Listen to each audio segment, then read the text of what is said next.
একটি ভ্যানে লাশের স্তূপ, ওই ভ্যানে আরও একটি লাশ তুলছে পুলিশ। এমন একটি ভিডিও সামাজিক যোগাযোগ মাধ্যম ফেসবুকে ভাইরাল হয়েছে। ভিডিওটি ছড়িয়ে পড়ার পর থেকে সামাজিক যোগাযোগ মাধ্যমে চলছে নানা সমালোচনা।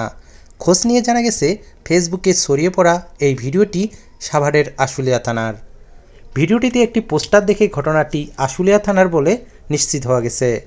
এছাড়া গতকাল শনিবার সকাল 10টার দিকে আশুলিয়া থানার সামনে গিয়ে ঘটনাস্থলের সঙ্গে সামাজিক যোগাযোগ মাধ্যমে ব্যাপক ভাইরাল হওয়া ভিডিওর হুবহুব মিল পাওয়া যায়।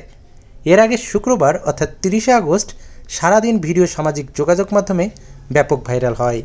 ভিডিওটি আশুলিয়া থানার সামনের ভবনের 2য় তলা থেকে ধারণ করা বলে প্রাথমিকভাবে ধারণা করা হচ্ছে। ভাইরাল হওয়া 1 মিনিট 14 সেকেন্ডের ভিডিওতে দেখা যায় দুইজন পুলিশ সদস্য একজন হাত ও একজন পা ধরে লাশ ভ্যানে নিক্ষেপ করছেন।